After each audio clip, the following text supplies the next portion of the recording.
आज हम स्टार्ट कर रहे हैं 12th का फिजिक्स का टॉपिक है ये इलेक्ट्रोस्टैटिक्स। इलेक्ट्रोस्टैटिक्स को हम लोग पढ़ेंगे, मतलब स्थिर विद्युत की। ये फिजिक्स है, 12th की है, तो क्योंकि एग्ज़ाम भी आ रहे हैं करीब। स्थिर विद्युत की, अब इसको हम लोग पढ़ते जाएंगे यूनिट बाय यूनिट। विद्युत की, ठीक, ये यूनिट का नाम है स्थिर विद्युत की।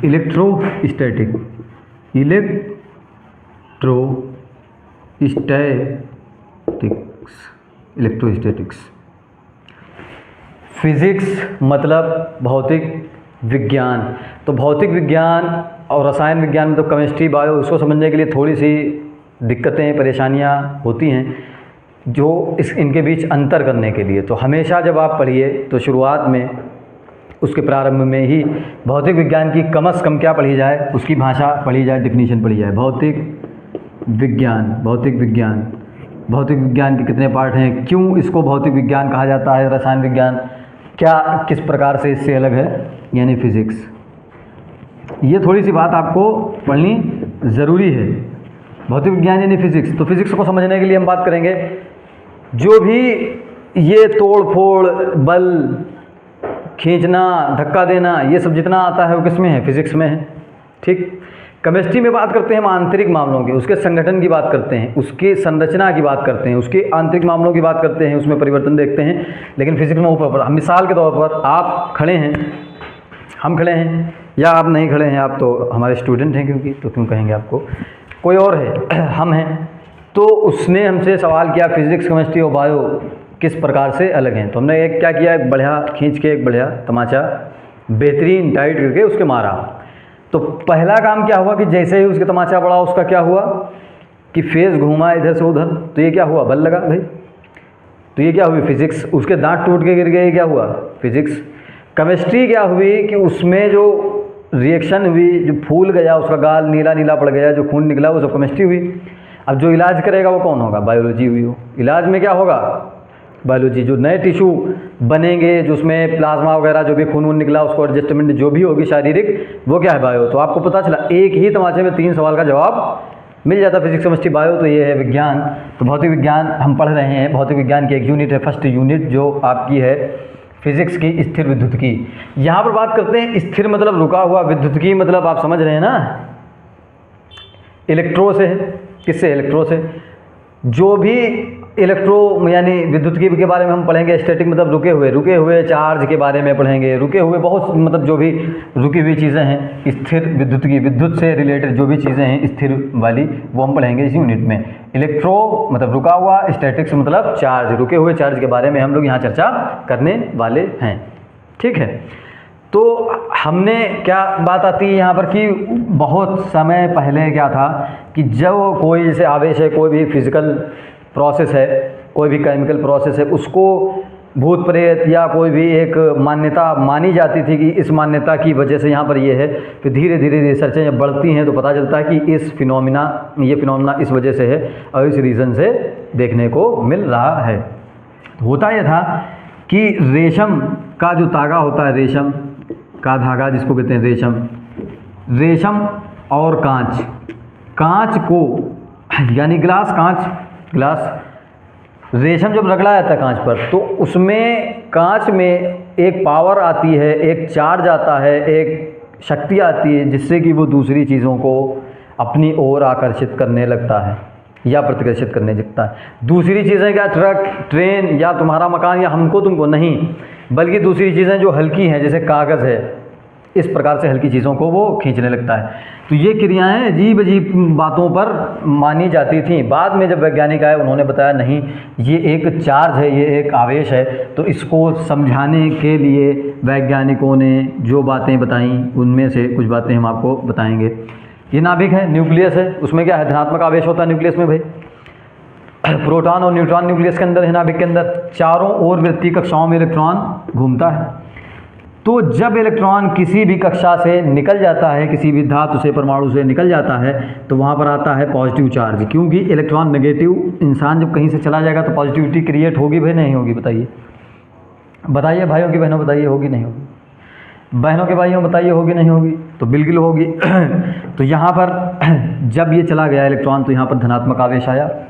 जब किसी भी इसी प्रकार से कोई अदर अन्य परमाणु था उसमें एक इलेक्ट्रॉन पहले से था या 2 थे 3 थे जितने भी थे, एक इलेक्ट्रॉन किसी धातु से आया, माना इसी से निकला इस पर आया तो इस पर आ गया ये, तो इसमें बढ़ गया। तो जिस पर इलेक्ट्रॉन आता है ऋण आवेश आता है, जिस पर इलेक्ट्रॉन जिससे चला जाता है तो धन आवेश आता है। तो ये चार्ज का मामला इस तरीके से मोटा माटी ऊपर ऊपर हम लोगों ने देख लिया कि जब इलेक्ट्रॉन किसी से निकलेगा तो उस पर, क्योंकि इलेक्ट्रॉन चला गया वहाँ, तो अब उसको एक इलेक्ट्रॉन चाहिए, उसका इलेक्ट्रॉन तो चला गया तो क्या करेगा, किसी चीज़ को खींचेगा। क्यों? क्योंकि उसको इलेक्ट्रॉन चाहिए है। तो वो क्योंकि प्लस का अब बन चुकी है, वो धातु, वो मेटल, वो परमाणु क्योंकि प्लस का बन चुका है, इस वजह से वो नेगेटिव वाले को क्या करेगा, खींचेगा, ऋणात्मक वाले को खींचेगा। क्योंकि वो क्या चाहेगा, स्टेबिलिटी चाहेगा। हर परमाणु, हर अणु क्या चाहता है, स्टेबिलिटी, मतलब उदासीन होना, न्यूट्रल होना चाहता है। सब, हर इंसान क्या चाहता है, न्यूट्रल होना।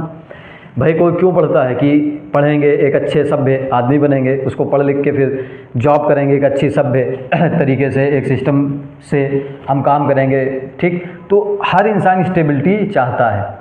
छप्पर है तो चाहता है टीन पड़ जाए, टीन है तो चाहता है छत पड़ जाए, छत है तो सोचता है कि 2 मंजिल की छत पड़ जाए, मोटरसाइकिल है तो सोचता है कि जो है मोटरसाइकिल में तो भाई जाड़ा लगता है तो कार हो कम से कम बंद रहती, ठीक। साइकिल वाला सोचता है कि मोटरसाइकिल ही होती जल्दी पहुंच जाते, कार वाला सोचता है कि ट्रैफिक है यार बहुत जाम लगी रहती, हेलीकॉप्टर होता उड़ के चले जाते। तो कोई भी स्टेबल नहीं है, लेकिन हर शख्स, हर इंसान, हर मनुष्य चाहता है कि वो स्टेबल होना। उसी प्रकार से परमाणु या अणु भी क्या चाहता है, स्टेबल होना, उदासीन होना, कि प्लस माइनस मिलकर क्या हो, उदासीन। अब इसके पास से मानना इलेक्ट्रॉन जब चला गया तो इसके पास प्लस चार्ज आया होगा, तो ये माइनस वाले को क्या करेगा, अट्रैक्ट करेगा, और जिस पर माइनस आया होगा वो प्लस वाले को अट्रैक्ट करेगा कि तो यार मेरे पास एक एक्स्ट्रा है तुम रख लो, ठीक। तो अब इसमें जो पहली हेडिंग है स्थिर विद्युतिकी की, उसमें क्योंकि चार्ज के बारे में बात चल रही, तो पहला इसका जो चैप्टर है अगर वो हम समझें तो वो है कूलाम का नियम। कूलाम का नियम तथा विद्युत क्षेत्र। थोड़ा सा हमने यूनिट को ही क्यों इस वजह से खोला, बाद में चैप्टर का नाम डाल रहे हैं जिससे कि हाँ थोड़ा सा यूनिट के बारे में पता चल जाए। कूलाम का नियम तथा विद्युत क्षेत्र, Coulomb's law and electric field.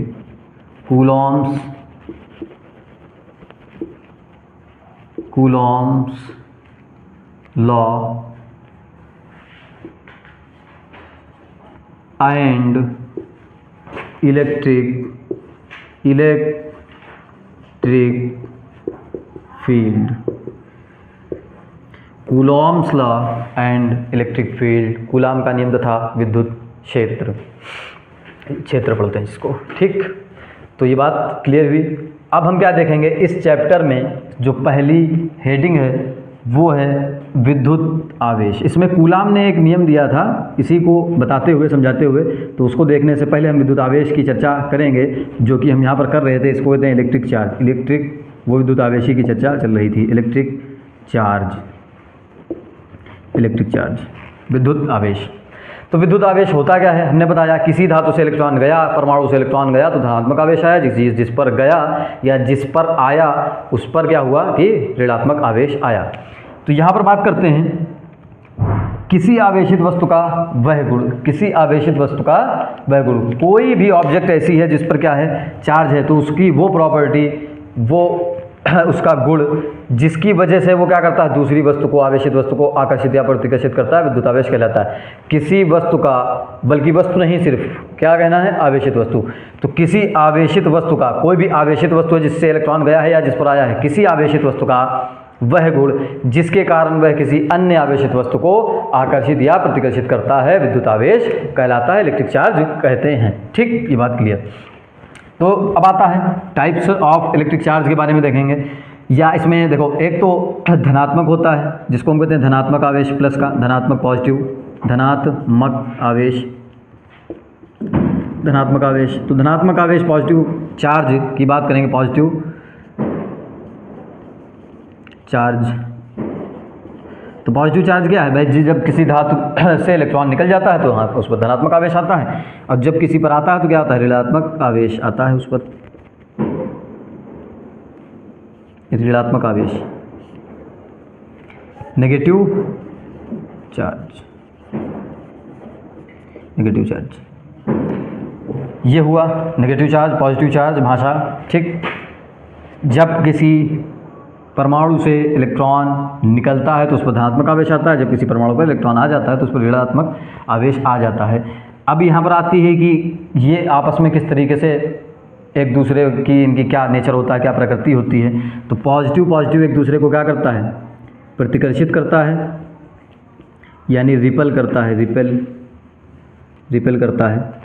और नेगेटिव भी क्या करता है, एक दूसरे को रिपेल ही करता है, ठीक। पॉजिटिव नेगेटिव आपस में क्या करते हैं, या नेगेटिव पॉजिटिव क्या करते हैं, वो सेम बात है।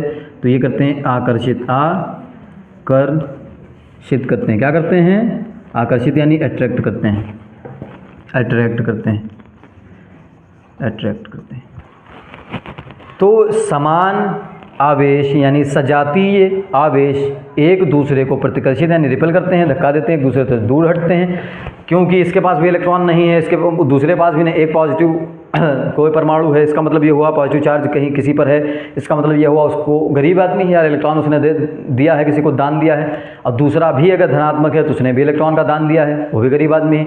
तो गरीब क्या ही मिल के करेंगे यार, क्या ही मिलकर करेंगे, क्या एक दूसरे की ज़रूरत है भाई, इनके पास भी इलेक्ट्रॉन नहीं, उनके पास भी नहीं, तो एक बार दूसरे के पास जाने से क्या फ़ायदा है, जाए उसके पास जाए जिससे मिल सके इलेक्ट्रॉन ना, जब इनको स्टेबिलिटी चाहिए। तो अब इसी प्रकार से नेगेटिव इनको भी इलेक्ट्रॉन देना है किसी को, और उसके पास भी एक इलेक्ट्रॉन एक्स्ट्रा है या 2-3 जितने भी एक्स्ट्रा हैं उसको भी देना है। तो दोनों जब एक दूसरे के पास, दोनों पास ज़्यादा हैं, ऋणात्मक आवेश हैं दोनों, तो क्या ही करेंगे मिलके।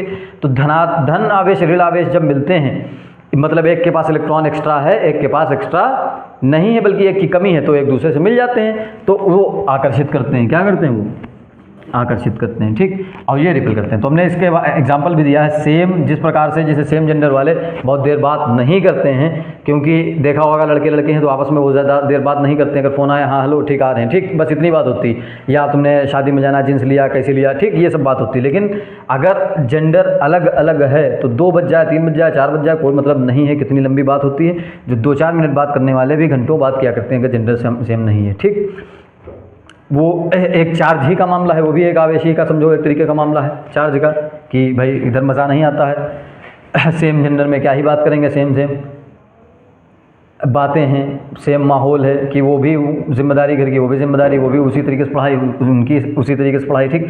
तो सेम जेंडर वाले क्या ही करेंगे मिलके। तो ये रिपेल करते हैं, प्रतिकर्षित करते हैं, और ये आकर्षित करते हैं इस तरीके से। तो चार्ज में भी ये होता है कि असमान यानी विजातीय आवेश एक दूसरे को आकर्षित तथा सजातीय आवेश एक दूसरे को प्रतिकर्षित करते हैं। हमने भाषा भी देख ली कि किसी आवेशित वस्तु का वह गुण जिसके कारण वह किसी अन्य आवेशित वस्तु को आकर्षित या प्रतिकर्षित करती है, विद्युत आवेश कहलाता है। तो इसी वक्त आप याद कर लें तो ज़्यादा बेहतर है, बहुत ज़्यादा बड़ी बात नहीं है। कोई एक वस्तु है, पेन है माना, ये मार्कर है, एक कागज़ का टुकड़ा लिया हमने, एक कागज़ का कोई भी टुकड़ा लिया।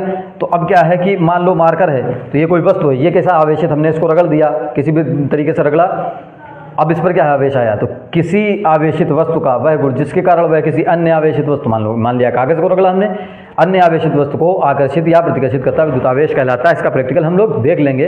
पेन आप लीजिए, उसको रगड़िए बाल में, उस पर क्या आएगा, कुछ ना कुछ आवेश आएगा। कागज़ को रगड़िए, उस पर कुछ ना कुछ आवेश आएगा, और उसको आप देखिए वो खींचेगा, वो क्या करेगा, अट्रैक्ट करेगा यानी आकर्षित करेगा। क्योंकि जो आप बाल पर पेन रगड़ते हैं तो पेन, क्योंकि पेन के इलेक्ट्रॉन जाना थोड़ा मुश्किल बात है, बल्कि बाल के इलेक्ट्रॉन आना यानी बाल में जो ऑयल लगा होता, तेल लगा होता, उसके इलेक्ट्रॉन आना आसान बात है। तो उसकी वजह से चार्ज आया पेन पर। कागज़ को आपने रख लिया तो कागज़ से इलेक्ट्रॉन चले गए, तो जिससे इलेक्ट्रॉन चले गए उस पर आया धन आवेश, जिससे में इलेक्ट्रॉन आए तेल के, ऑयल के पेन पर, उस पर आया ऋण आवेश, और ऋण आवेश धन आवेश एक दूसरे को आकर्षित करते हैं। हमने बात अभी देखी, तो हम इसका प्रैक्टिकल देखेंगे। आप इतना नोट करिए। और ये स्थिर विद्युतिकी का कूलाम के नियम का फर्स्ट हेडिंग थी विद्युत आवेश, जिसको हमने अच्छी तरीके से पढ़ा। जिसकी नहीं समझ में आया आप कमेंट करिए, फिर से आप पूछ सकते हैं।